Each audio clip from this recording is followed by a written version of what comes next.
बिस्मिल्लाहिर्रहमानिर्रहीम, अस्सलाम वालेकुम।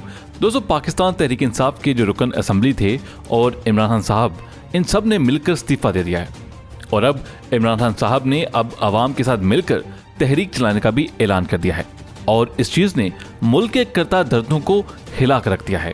और यहाँ पर आपको बताएं कि शहबाज शरीफ साहब ने हलफ उठा लिया है वज़ीर-ए-आज़म पाकिस्तान का और उसके बाद जो अगली खबर आ रही है वो है सदर पाकिस्तान कौन बनेगा। इसमें दो चीज़ें सामने आ रही हैं।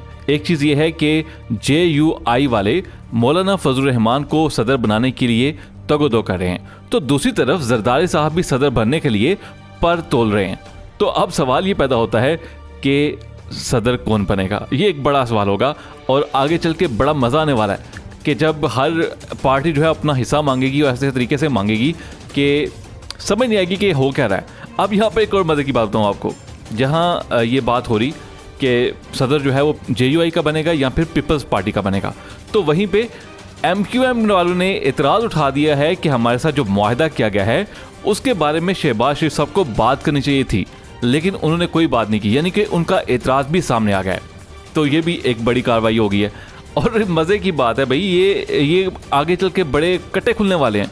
आप कहते होंगे कि ये बात कोई ख़ास बात नहीं है, लेकिन मैं आपको बता दूं कि जितना ये मिक्स अचार बना हुआ है ना, इसमें फूट पड़ेगी और आप देखेंगे कि किस तरीके से पड़ेगी। तो एक चीज़ तो ये होगी। दूसरी ये चीज़ है कि जी इमरान खान साहब ने जो इस्तीफ़े दे दिए हैं, तो इस्तीफ़े देने के बाद अब जो आगे की जो कार्रवाई होगी, जो लाहा अमल होगा, वो बड़ा मैटर करता है, क्योंकि अब जो इदारे हैं उनको भी पता चल गया है कि इमरान खान के साथ अवाम किधर खड़ी है।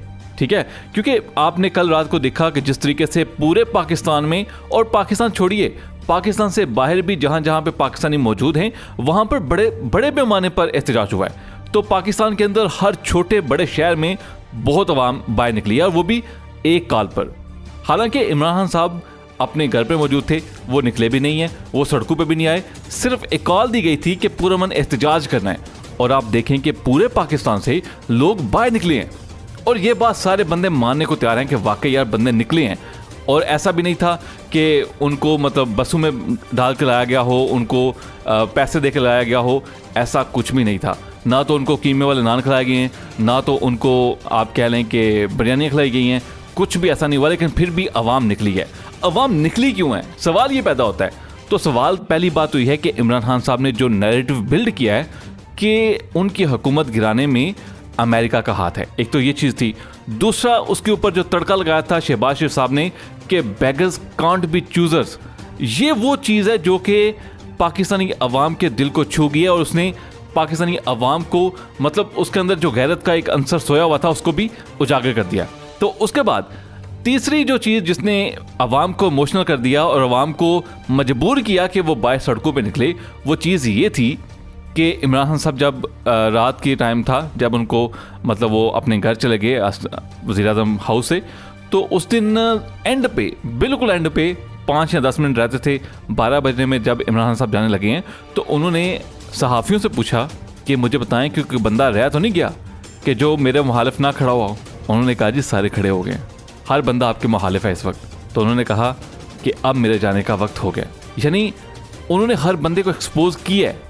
उनकी ये बात कि कोई बंदा रह तो नहीं गया जो मेरे खिलाफ खड़ा ना हुआ हो, ये चीज़ है जिसने पाकिस्तानी अवाम के अंदर एक गुस्सा और जज्बा और वलवला पैदा कर दिया है कि ये किस तरीके से इनको निकाला जा रहा है। हालांकि पहले भी निकाले गए हैं, वज़ीर-ए-आज़म पहले भी गए हैं, लेकिन कोई करप्शन पे गया, कोई लूट मार पे गया, लेकिन इस दफ़ा किस बेस पे गया कि ये बंदा पाकिस्तान के साथ मुखलिस है, इस बेस पे गया।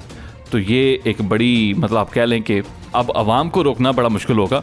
और यहाँ पर मतलब जो इदारे हैं उनको भी समझ आ गई है कि ये इतना आसान नहीं होगा। ये जो रजीम चेंज हुआ है, ये हो तो गया है, लेकिन इसको बरकरार रखना या इसको लेके चलना आसान नहीं होगा।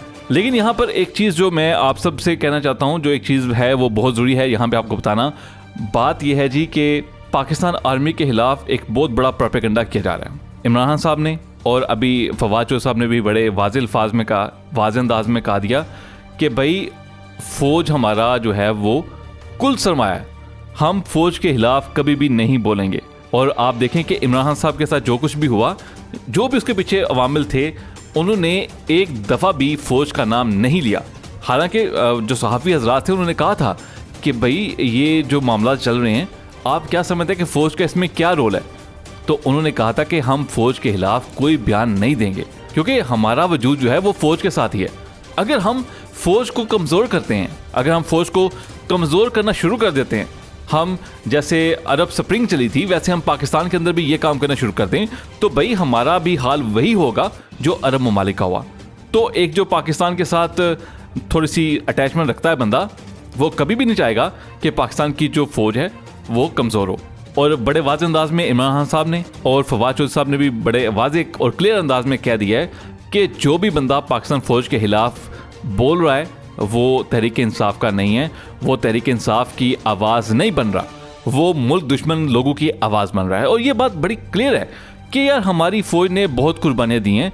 अभी जो भी सिचुएशन बनी है, जैसे भी बनी है, उसके पीछे अवामल जो भी हों, लेकिन हम इस चीज़ को कभी भी हम लोग आलाकार नहीं बन सकते बाहर के लोगों का, क्योंकि बाहर के लोग तो चाहते ही यही है कि हम फ़ौज के खिलाफ बोलें, हम फ़ौज के खिलाफ हो जाएं, और हम, मेरा ख्याल है कि लोग उसी बात को लेकर चल रहे हैं और वही सब कुछ हो रहा है। मैं ये कल परसों ड्रामा देख रहा था सिनफ़े आहन, तो मेरी ना ज़हन में आया कि क्यों ना मैं कमेंट्स चेक करूं, और जब मैंने कमेंट्स चेक किए तो देख के बड़ा अफसोस हुआ कि मैक्सिमम जो कमेंट्स थे वो पाकिस्तान फ़ौज के खिलाफ थे।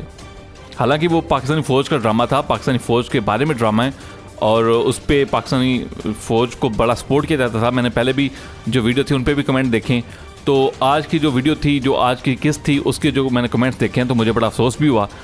और एक तो चीज़ ये है कि अगर पाक फ़ौज इस चीज़ में कोई थोड़ा सा भी हाथ रखती है तो नहीं रखना चाहिए था पाकिस्तान फ़ौज को, लेकिन क्या है कि फिर भी पाकिस्तान फ़ौज जो है वो हमारा मान है, हमारा सम्मान है, तो हम उसको कभी भी ये नहीं चाहेंगे कि बाहर की दुनिया को हम ये मौका दें कि वो हमारी फ़ौज को उसके ऊपर मतलब अटैक करें या उसको कमज़ोर करें। तो हम इस चीज़ के हक़ में नहीं हैं।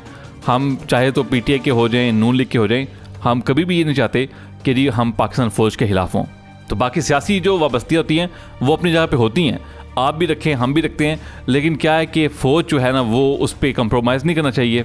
तो ये चीज़ें हमारे ज़हन में सबसे पहले होनी चाहिए। उसके बाद बात करते हैं जी कि अब जो आगे हम चलेंगे कि इमरान खान साहब की तो हुकूमत गई, अब वज़ीर-ए-आज़म पाकिस्तान जो बने हैं शहबाज शरीफ साहब, उन पर जो केसेस थे जिनकी आज समाअत होनी थी उनको फिर से एक नई डेट मिल गई है, उनकी जो ज़मानत थी उसमें इजाफा हो गया, ठीक हो गया। तो अब सीन ये है कि सवाल ये पैदा होता है कि इतने बड़े इल्ज़ामात हैं और क्या अदालत अब फैसला करेगी, क्या अदालत या उसका आइन जो है उसकी हिफाजत करेगी कि एक बंदा जिसके ऊपर अरबों रुपए का इल्ज़ाम थे वो बंदा आज वज़ीर-ए-आज़म बन गया है, तो क्या उसको इस केसेस में उसको सज़ा होगी? तो ये वो सवाल है जो आज मैं आपके लिए छोड़े जा रहा हूँ। बाकी ये है कि आगे आने वाले दिनों में जो सूरत हाल है वो बड़ी ही तब्दील होने वाली है। आप देखेंगे कि किस तरीके से क्या रजीम बनता है और क्या इस रजीम जो बन गया है उसको वापस मॉडिफाई किया जाएगा, उसको चेंज किया जा सकेगा या फिर यही चलेगा, ये एक बड़ा सवाल है। और दूसरा सवाल ये है कि ये जो मिक्स 4 पार्टीज़ थी उनके आपस में जो अब क्लैशेस आना शुरू हो गए हैं वो कहाँ तक चलेंगे, तो ये आप भी देखेंगे और हम भी देखेंगे। बाकी ये है कि आपको अपडेट रखते रहेंगे हम। तब तक अपना बहुत सा ख्याल रखिएगा। अल्लाह हाफिज़।